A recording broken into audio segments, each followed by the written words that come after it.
স্বাগতম কুন্তলা কিচেনলৈ কেনে আছে মই বনাই খাই আৰু খুৱাই ভাল পোৱা বন্ধু-বান্ধৱীসকল আজি ৰেচিপিটো চাটনি ৰেচিপি দেখি নিশ্চয় বুজি পাইছে আৰু হসা কবলৈ গলে এই চাটনিটো খাই বেয়া পাও বুলি কোৱা মানুহ আজিলৈকে মই কাকৰি লগ পোৱা নাই তেনে দেৰিকৈ কৰো বলো বনাওগে মই ইয়াত লৈছো কেইটামান তেতেলিখিনি গুটি গুচাই লব ভালদৰে ধুই লৈছো আৰু গৰম পানী তিয়াই থম আনহাতে মই লৈছো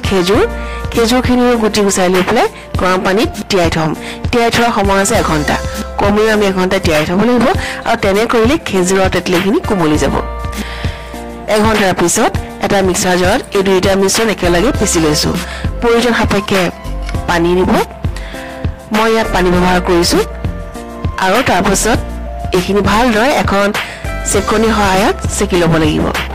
যাতে তেতেলি আৰু খেজুৰৰ যিখিনি হিঠা থাকে এইখিনি তলত নপৰে ভালদৰে চেকি লোৱাৰ সময়ত মন কৰিব যদি পানী লাগে যেন পায় অকণ পানী আপোনালোকে ব্যৱহাৰ কৰিব পাৰে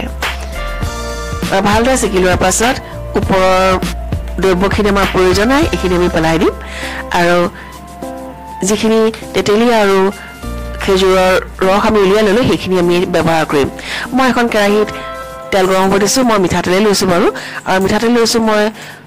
1 টিস্পুন তাত মই দিছো আমাৰ অসমীয়া পাকঘৰৰ মছলা ৰজা 5 ফোৰণখিনি ফুটাৰ লগে লগে তাত মই এই মিশ্ৰণখিনি ঢালি দিম ঢালি দিয়াৰ পিছত ইয়াত দিম সোৱাদ অনুসৰি নিমখ আৰু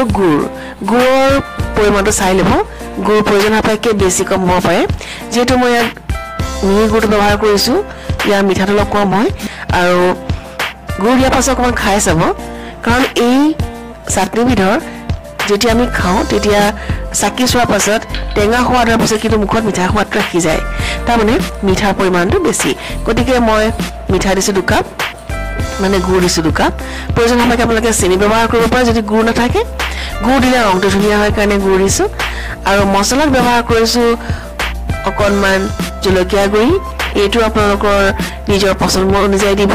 জ্বলা কিমান খায় সেইটো পৰিমাণত যিহেতু চাটনিটো জ্বলা মিঠা টেঙা আটাইকেইটা সোৱাদে থাকে কিন্তু জ্বলাৰ পৰিমাণটো অলপ কম থাকে আৰু দিছো ইয়াত জিৰা গুড়ি সিমানখিনি মছলা বেছি মছলা ব্যৱহাৰ কৰা নহয় আৰু এইখিনি পগাই থাকিলে গোটা হৈ গৈ থাকে লাহে লাহে কেৰাহীখন এৰ সাইডৰ পৰা এৰিবলৈ লয়